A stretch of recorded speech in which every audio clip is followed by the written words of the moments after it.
Right. Nice. Okay, well, thanks very much for joining me today, Graham. I'm very, very lucky to get the chance to run through this with you. So I think it'd be really nice, well, to introduce yourself. I can give you my 2 cents on it, but I think it's way better coming from the horse's mouth. Um, and then we can jump into a little bit of what we're talking today about with EMI options. Yeah, sounds good, Ross. And always a pleasure to talk to you. Um, yeah, so I'm Graham Barron, General Counsel at a company called GWI. So we are a disruptive consumer research business. We run surveys around the world, analyze and aggregate all of that data into consumer insights and sell that onto a SaaS platform to various companies around the world who want to understand how consumers behave online. I've been at GWI about 2 years. Prior to that, had a number of other scale-up tech journeys, of which you are very familiar. A big batch of time at Skyscanner, both as a private practice lawyer, but then in-house for about 5 years, whilst we took Skyscanner on its growth journey through to its eventual sale to a Chinese travel agent. And subsequent to that, a scale-up journey with Trustpilot through to their IPO in 2021. So yeah, have a lot of experience with share incentive schemes and what to do and what not to do. So hopefully some learnings to share during this session. And you were in private practice before that, weren't you, down in the city for a while? Yeah, God, the good old days of Yeah. corporate law. Yes. That was when I first heard of you. It's when I think Yeah. one of my friends was a trainee working for you, and said, "This guy's incredible, by the way." Yeah, God, yeah, it feels like a lifetime ago, but yeah, for sure. Sort of 10 years as a corporate lawyer. Prior to that, advising a lot of tech startups, VCs, private equity companies, and all things corporate, including share incentive schemes. Well, thank you very much. Very nice to have you here, Graham. Obviously, we had the pleasure of a few years overlapping at Skyscanner together. Um, Ross, I'm CEO of Wordsmith, which is a legal tech productivity suite of tools that help in-house teams get a bit more productive. But I think that the thing that's interesting to jump into today is equity incentive schemes. So this is sort of the crux of so many different elements of a business. And having worked in various different scale-ups, nailing this nailing this can dramatically impact your attractiveness to talent, and not nailing this can dramatically impact your attractiveness to talent that you maybe don't want to retain anymore, or various other sort of negative and various side effects. But I think before we jump into sort of tearing it down, might be worth just framing some of the terminology. So way better coming from you. It would be good to maybe break down when we talk about EMIs, when we talk about RSUs, when we talk about option schemes, when we talk about growth shares. It'd be good to get just a little intro from how you think about those various different things, and yeah, we can springboard from that. Yeah, sure. I mean, I guess, there are many different types of share incentive schemes, but ultimately they're all designed to retain and reward top performers, employees you want to stay with you on your journey. And ultimately, it's a tool to allow employees to share in the success of any company. There are, as I say, many different types of incentives. There's four main types, I would say, in the UK. EMI options, unapproved options, growth shares, and RSUs. Maybe if I can go into each of those very briefly. EMI options are, in effect, an option to buy shares at a later date, but at a predetermined price, which is set at the time the options are granted, which allows you generally to grant options at a very low price because it's usually at the start of your journey when your shares are either worth nothing or not a great deal. The hope is obviously that's times 10 or whatever you want to get to. And eventually, when you come to exercise these options, they will be much more valuable. And EMI stands for Enterprise Management Incentive Scheme.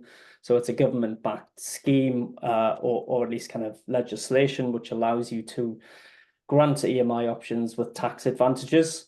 So EMI, the one big thing with EMI schemes is that any options you grant, any gain you made is taxed under special entrepreneurs relief capital gains tax, which generally, if you comply with all of the rules, allows tax at around 10%. If you limit, right? Sorry? To a limit, there's a sort of a Yes. lifetime Yeah, cap. correct. Yeah, there's an entrepreneur limit, and I forget what it was. It used to be 1 million in value in total, but yeah, there are certain limits that you have to comply with. But ultimately, they allow sort of certainly a tax advantage gain at around 10%. And if you contrast that with unapproved options is an awful name for a share scheme. It doesn't mean that they're unapproved or not valid in any way. It just means they're not an approved government scheme, so they're just standard options that a government that a company will issue.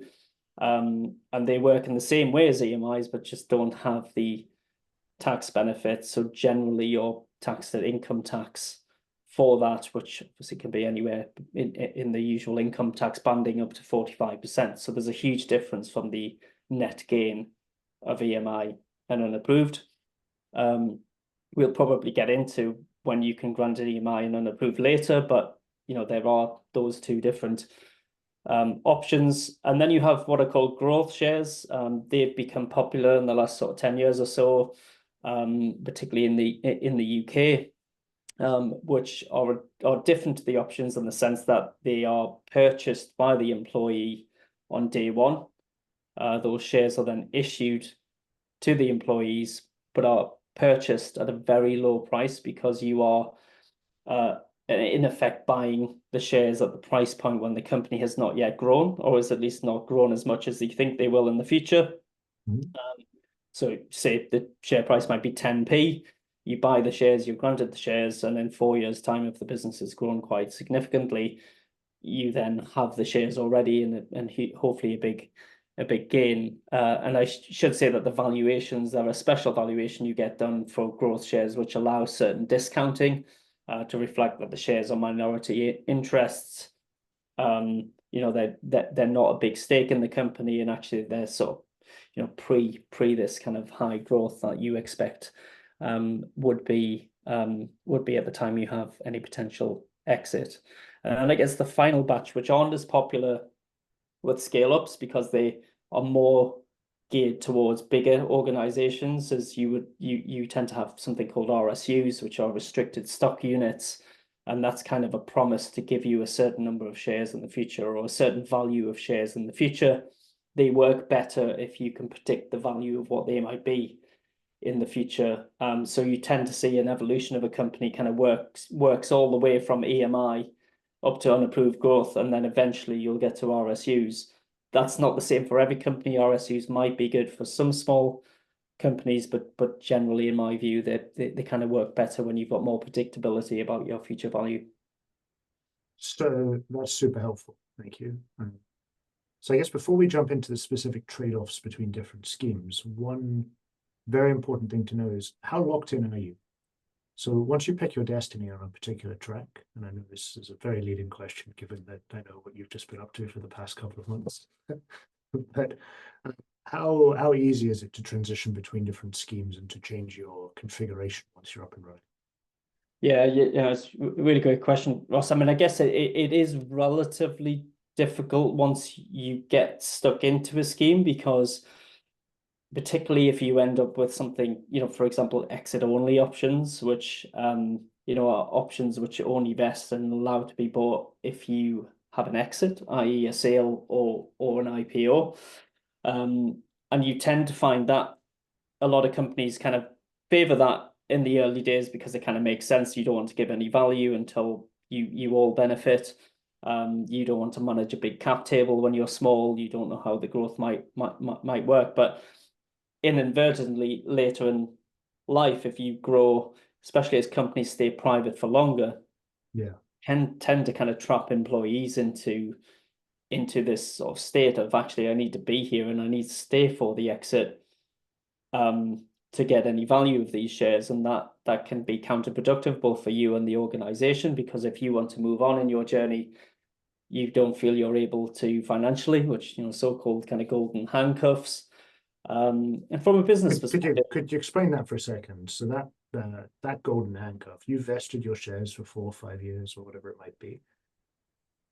You know, you've got your options sitting there, you're good to go. How does it's the dry tax charge is effectively the issue, right? Where on leaving, having to do something, and it'd be good to maybe unpack why that exists, and does that exist in all of these different circumstances across the different types of shares you talked about? Yeah, no, really good question. I guess the two sort of issues with the golden handcuffs. One is if you have exit only options, which are only vestable on an exit, you cannot exercise those until you have an exit, and usually your options will lapse if you choose to leave before an exit.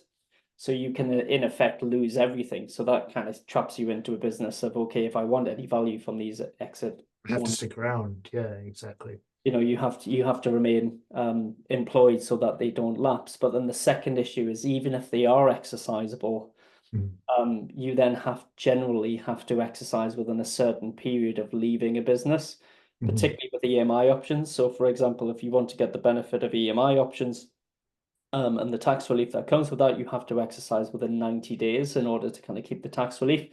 So that means you have to pay your own money to exercise those options. And in some cases, that can be significant amounts of money, which you are in effect taking a bet on the company or making an investment, which you might never see back. Because it's not just the strike, is it? It's not just the strike you have to pay. It's obviously the income tax charge on an unrealized, on a gain that you've not been able to crystallize yet. Which is the case in unapproved options. So EMI options, you still have the tax relief if you exercise within 90 days. But if you exercise beyond 90 days with EMI, or you have unapproved options, it's both the exercise price and the tax charge, because you are taxed on exercise. So yeah, ultimately it's a dry tax charge plus a significant amount of money to exercise for the promise of an exit that might not never happen, or it might be a lower valuation than you thought. I mean, often kind of employees can get to the situation where they've paid a certain amount of money to exercise those options, paid the tax, and actually the valuation might end up being lower than that strike price. So you're kind of taking a bit of a risk with those things. So for those two reasons, really, you are, you know, to some extent sort of trapped into those schemes.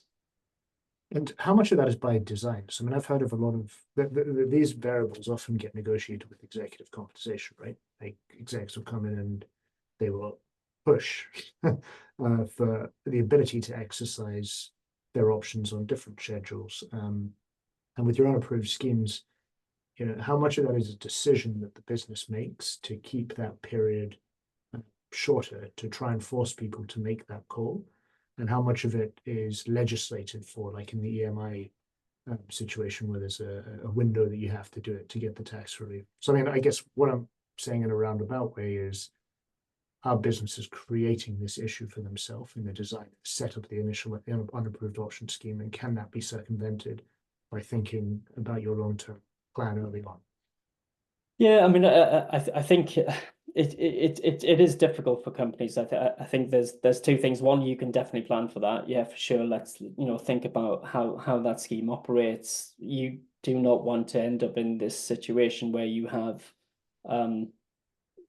you know, employees feeling trapped, or you feeling you've got employees who are trapped into those schemes. So you can sort of account for that for shorter cycles. So, you know, tends to be now that you have 4-year vesting cycles, and you can allow in your schemes for employees just to hold on to those options, for example, so that they don't have to exercise those until an exit.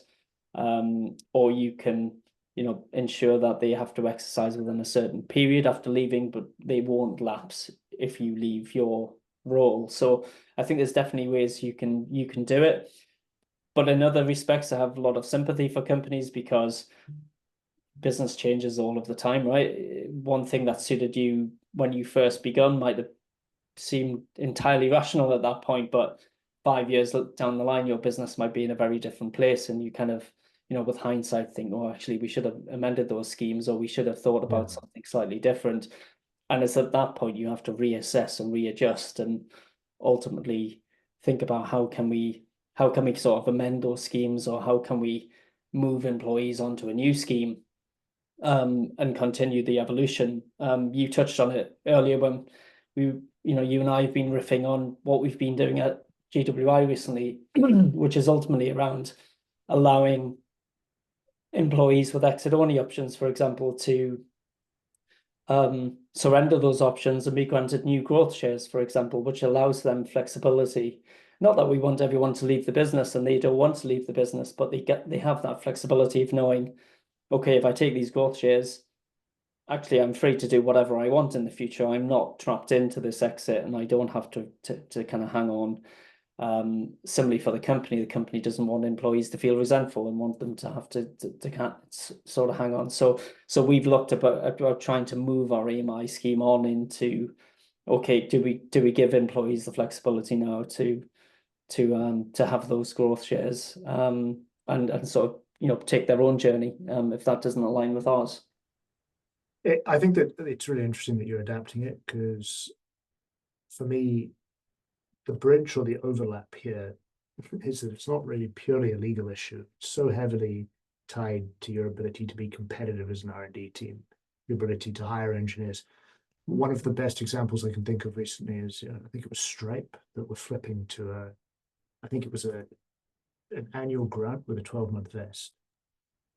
So they were really turning it into a golden carrot, not a golden handcuff. And then I believe that there's also various mechanisms for this systematic and predictable liquidity. Yeah. For example, Miro do that, where they have a window every year and a pre-predictable private company valuation mechanism that allows employees to decant stock at moments. And I guess for the majority of teams that don't have that flexibility, a lot of the people I talk to just want to make sure they're not putting themselves into a corner early on. Yeah. Once they get to the size and scale to run something a bit more complex like that, Yeah. You can hire a Graham and he can lose sleep for 3 or 4 months and fix the problem for you. Yeah, no, it's a really interesting approach, and I definitely favor the little and often approach of granting. That's what you would do if you were setting up fresh now, Yeah, I think so. I mean, certainly at GWI, we try and incentivize by continual grants. So it's not just one huge grant when you start and you're stuck with us for exit now. Well, then the employee, it becomes like how well do you know somebody on day zero, Yeah, exactly. And I think ultimately our grants are determined by performance, for example. So every employee gets a grant when they start, but actually we do refresher grants twice a year, and they're based on a number of factors, but it can be the employee's end of year review. If they're succeeding or trailblazing, they get another reward, which then continually vests. So each year there's the opportunity to top up. And for us, that's the sort of retention mechanism, and it's creating that performance culture of recognizing really stellar performance, and the top performers do really well because it's a sliding scale. The higher you perform, the more shares you get, and the more you want to stay and add to your pot. So that makes sense for me as you kind of go forward, and you're continually refreshing your vesting. So each year, those vest on their own vesting schedule. So, your initial grant was 4 years, but your second grant on year one is another 4 years. So you're continually sort of adding to it and keeping employees, refreshed and incentivized in the business. But in having run R&D teams, I love the idea of that. And I definitely, if given the choice, would elect to have a way more performance allocation culture. I guess the challenge that you face when you're trying to hire a great engineer is you're sitting there, they've got an offer from you and they've got an offer from the next business. And the next business turns around and gives what looks on the headline amount to be a very decent slug of equity. And they just do this little caveat on it where it says investing over X, sometimes backloading, sometimes not. And there's a real challenge of educating and sort of trying to reposition the equity as a 12-month grant and explaining to them you'll get more and this. And I found that to be quite hard to go through that exercise with engineers. How do you simplify and communicate what right now are actually quite, nuanced topics around growth and unapproved, and how do you communicate that to make the rest of the business competitive in how they talk and they deploy your equity? Yeah, it's a really good question, Ross. It is really challenging. It's hard, isn't it? Like, Yeah, it's really hard. I mean, I'm just a lawyer who happened to be an engineer, so I was somewhat literate in it, but I'd say generally speaking, it's a challenging topic, right? yeah, for sure. And they are very complicated things if you don't, know the ins and outs of them. And, it's not everyone's bedtime reading to kind of read up on Whoa, whoa, whoa. Speak the for yourself, my friend.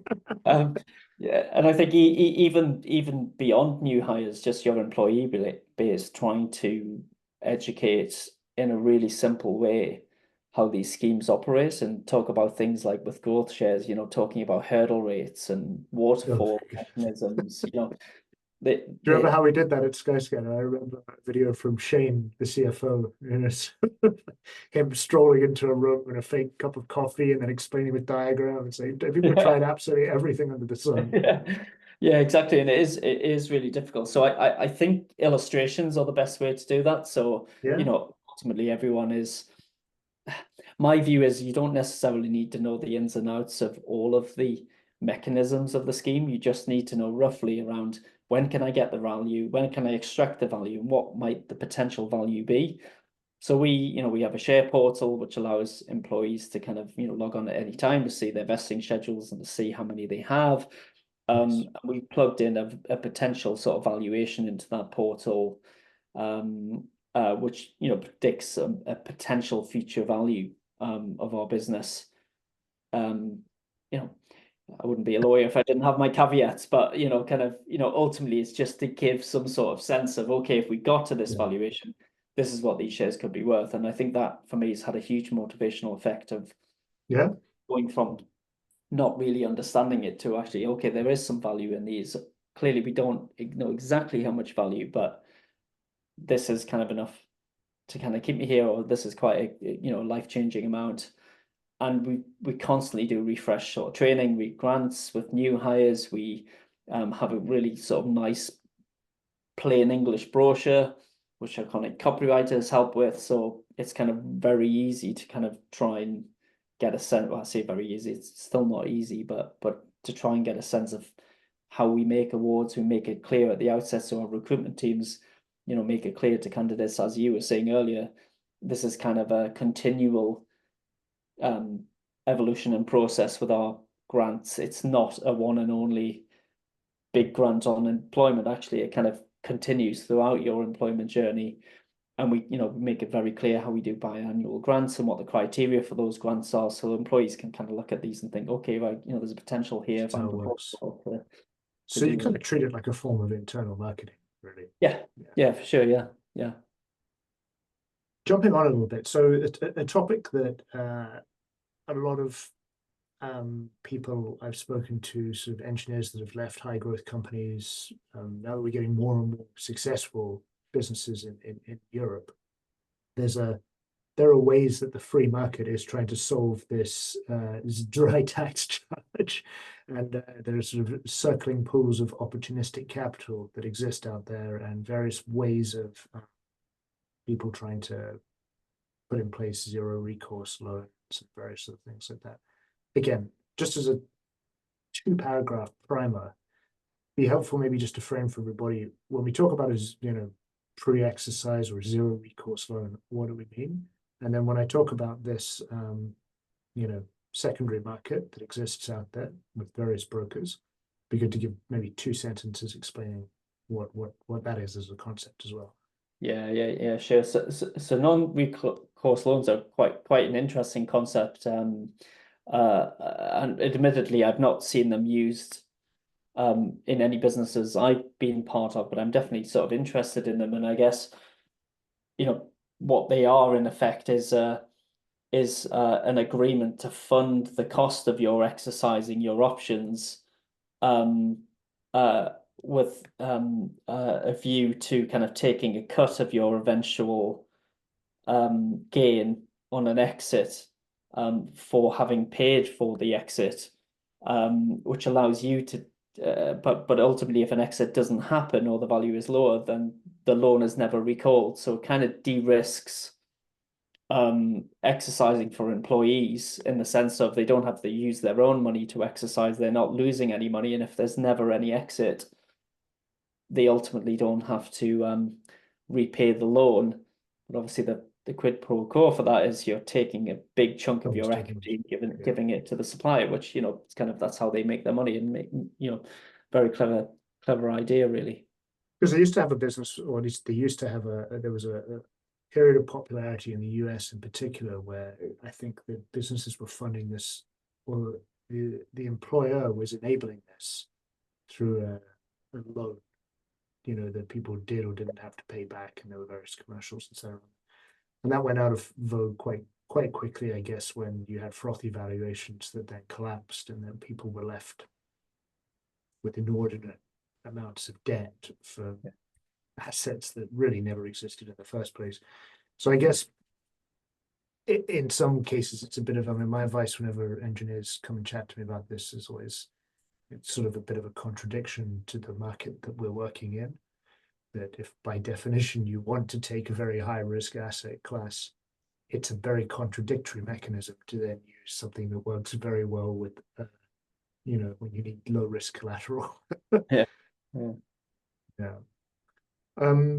Okay, cool. I mean, are there any other things, just as we wrap up now, any other sort of closing thoughts or remarks? If you were embarking on this again from the beginning, if you're a GC in a company that's coming in and cleaning up shop, or you're a founder who's starting at the very start of things, are there any key thoughts or observations or stones that you would turn over? Yeah, I think maybe think really clearly about the amount of administration involved in these schemes. They are extremely difficult to manage if you don't get it right. Particularly if you end up in this sort of evolution of, 4 different schemes, multiple countries, different tax rules, different legal rules. It does become quite unwieldy, and in the case of growth shares, for example, you could end up with over 1,000 shareholders on your cap table for a relatively small company. That's quite difficult to manage. So thinking about these things at the outset, for example, do you have a warehouse to kind of store these shares and hold these shares? So when I say a warehouse, a kind of employment benefit trust or some sort of nominee, so that you have one shareholder on your records holding shares on behalf of the employees, which makes the administration much easier, rather than having to deal with individuals. Well, the other element to that, I've seen this go wrong, is that if you don't have that in place and you're a company that's publishing their cap table to a company's house, you're inadvertently making public your compensation if you don't get the right levels of abstraction there around how you do, which can be problematic. Yeah, for sure. Because certainly anything from a shareholder perspective is all a matter of public record. So you do have quite a long list of holdings, and if that is your more senior employees who have substantial amounts, it's not difficult to kind of infer, percentage ownership and exactly. So you need to be careful, particularly with growth schemes, right? Where you're actually granting, Yeah, exactly. And I think equally when you think about sort of in option schemes as well, even just managing exercises. So if you're allowing exercises at any time, they can become quite difficult to admin on a regular basis, because you're constantly having to deal with exercise notices, taking money, getting documents signed, putting them, and those employees become on the cap table. So it's kind of like, do you think about like exercise windows, so you can do this only during a certain period, so you can manage that. It's just more admin though. It becomes incredibly complex for a small legal team often. Yeah, exactly. Yeah. And it's, kind of, and I think unfortunately, us lawyers aren't particularly, we don't particularly love spreadsheets, or at least kind of I'm going to generalize. Speak for yourself again. Trying to incentivize my team, for example, to have their head in a spreadsheet all of the time is, it's quite sort of difficult. So yeah, the kind of admin really needs to be thought about on day one, as well as all of the other things we've talked about around how to maximize tax, both for the employee and the employer. Minimize tax. Yeah. You're not living in Scotland, my friend. Yeah, but equally, then I mean, we haven't touched on it, but quite an interesting point is obviously the Labour government now, and not to get too political, but they're looking at reforming capital gains tax. What does that mean for the share schemes? And if you've ultimately, brought in particular share scheme to reap those benefits of capital gains tax, and that was a big motivator, it could ultimately change all of a sudden with, a new government and new Especially things. when you're cross-country, cross-border, right? Yeah, Trying to keep yeah, track of CGT across a number of European countries and exit charges, etc. There's a simplicity element to all of this that yeah, is likely overlooked. yeah. Look, thank you. So that was incredibly informative, as always, a delight. And I'm sure if anyone's got any questions or follow-ups, then I'm happy to ping either of us. But Yeah. thank you for taking the time, and hopefully that's helpful to somebody out there. Yeah, cheers, Ross. Thank you. Yeah, wonderful.